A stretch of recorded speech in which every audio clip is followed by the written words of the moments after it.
Welcome to the Men of Honor podcast. My name is Kuri, your host, and today we're going to dive in a little bit deeper into what the Men of Honor Facebook group is. So basically, what got me interested in and turned the key for me was the fact that it was a support group for men. And when I got invited to this group, I recently heard the stats that I think 90% of men under 50, when they died because of suicide. And that hit me right at the core that, somebody, for them to commit suicide, they feel alone and they feel like the problem that they have, there's no way out of that problem. And the other thing is that they feel like they're the only one that's facing that problem. So it's such an isolating thought that they end up feeling like ending it all is the only option. And you imagine if some of these guys then actually had a place where they could go and speak to someone without any judgment and actually get some support and given different strategies in order to plug into their life and then figure out a way out. And this is exactly what I envisioned this group to be, and this is what we're trying to work towards. And at the time as well, there's a reason why suicide is such an important part of me is because when I was in London, I had a friend.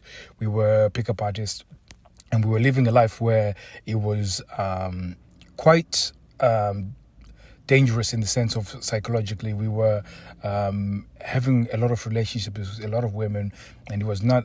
It was fun in the sense that we were young and we were partying a lot, and it seemed like we're living the high life in terms of where our business was beginning to boom. Everything seemed to be going quite well, and this is what I thought, that everything was going well. We did know that there was an issue, because there were days when we decided we didn't want to go out, we're going to stay at home, and for whatever reason, by the time midnight comes, we're already out and we were flirting and stuff like that. So we did know that there was a little bit of a problem in that sense, but I underestimated how far the problem had gone, because I remember my friend leaving the house, and then he went and he ended up it's every time I think about it, I struggle. He ended up killing himself, and he did it in the most horrible way, where he just jumped in front of an underground train. So it was a very difficult experience for me personally and for his family. But to think that he was somebody who had dated some B-list celebrities, in fact, even not dated Paris Hilton, but he actually spent the night with Paris Hilton, because that was the sort of guy he was. He used to date quite high-class girls, and just to find out that he had killed himself when outwardly it looked like he was sitting on top of the world, that brought things to perspective for me, and that was one of the reasons why I left the game, that I was not going to be interested in continuing living a life for a party lifestyle and this playboy type lifestyle.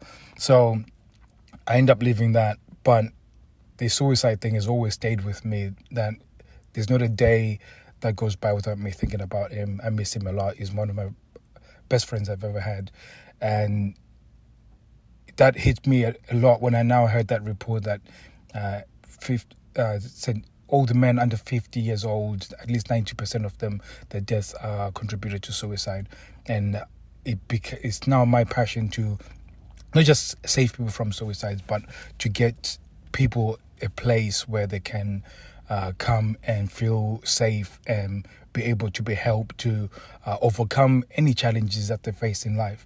And we are one of the things that is been giving me a lot of sleepless nights is the fact that we're trying to create content, we're trying to get the engagement going, and there is a little bit of frustration in terms of getting the right content so we can keep people engaged. And at the same time, I find it disheartening for myself, because sometimes when we launch stuff and it doesn't quite work, I'm now having to figure out ways of getting out of my own way. So there's times when I do something and it doesn't quite come off as the way I've expected it, I get a little bit discouraged, and it makes it even difficult to go for the next thing.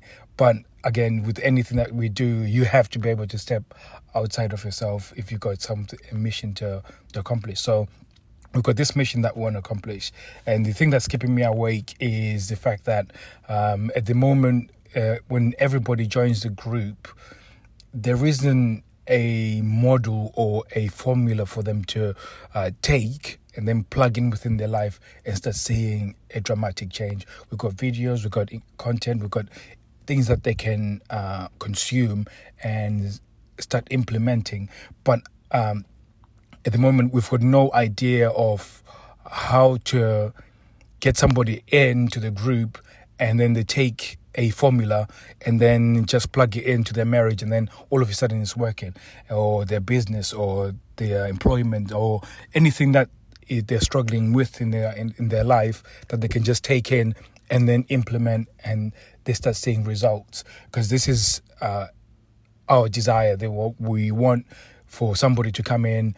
If they come in with an issue with their marriage, they simply take a 4-step process, for instance, and that 4-step process starts giving them results, that they start getting the intimacy that they want with their wife.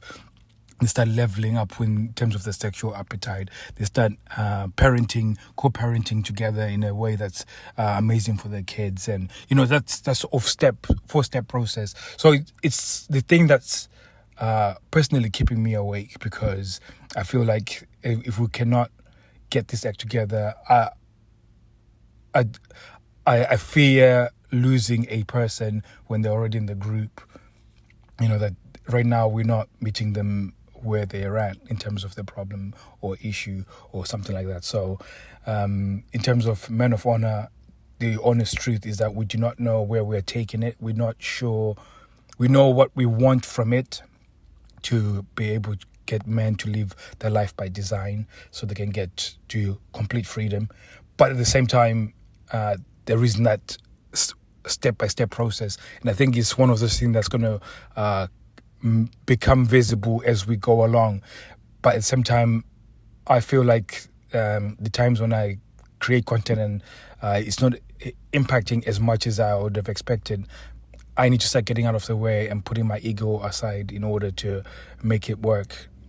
Not personally but us as a team. So there's a team of guys that are working in the background, trying to get things and content and other things to work together so we can provide this group with a service so people can, be enriched in their life, so that when they come onto Facebook and they go to the Men of Honor Facebook group, they leave, every time they log on to the Facebook group, they leave with something that they can action within their life. And this is the thing that we're now working towards, that we need to be creating content that is, and I think with I'm part of other men's Facebook groups. Sometimes it's just a lot of banter, which is good, but again, it's some of it is just a lot of masks. So they joke about sex, they joke about this different things, but it's just covering over the real issues. And I think as a group, the vision should be, yes, we can joke, yes, we can have fun, but it should be also a place where somebody can just come in straight away and be able to pick something within their life and say, I would like to improve that thing in my life, and this is the process to do it, or this is the thing I can take today to make a step forward in terms of getting better. So this is one of those talks or podcast episodes where I just sort of give you an insight of what's in my mind, in terms of, it's part of it is just fear-based. So I'm still quite afraid of a lot of things in terms of even the publishing stuff. Is the content right? Are the people receiving the content? Are they judging me because of the content? It's a very difficult place to be. One of the guys that I'm partnered with is so supportive, and He's been supportive all the way in terms of the content and everything else. He's amazing because he's the one that organized everything. I'll shout out to him. His name is Shepherd Joe. He's the founder of the Men of Honor Facebook group, and he's got the same vision as I do, that we're going to be helping men overcome challenges, not just overcome challenges, but take them to the next level, that we're creating whole people that are going to make impact in this world, just the same as we're trying to make impact in their life. So I want to thank you very much for listening. This is not quite, the podcast where you come and always get nuggets of truth or nuggets to implement. Sometimes I might just come on and just give you a download of where I'm at, what I'm feeling in terms of my journey and the journey of Men of Honor. So if you feel like this is a place that you would like to go, please join the Men of Honor Facebook group. If you're a lady and you're listening to this and you know somebody that might need this kind of information, please send them to the Men of Honor Facebook group. Thank you very much for listening, and I'll be hoping to hear from you guys soon. And by the way, if you got any questions and you just feel like maybe you don't want to join yet, you can. I'm going to have to figure out a way. Tune in to the next episode, and I will have something in place for you to go and write your questions and stuff. So I'm going to try and get a domain name and then get you to go and put in your information anonymously, and I can answer your questions. So thank you very much, and I'll be seeing you soon. Bye.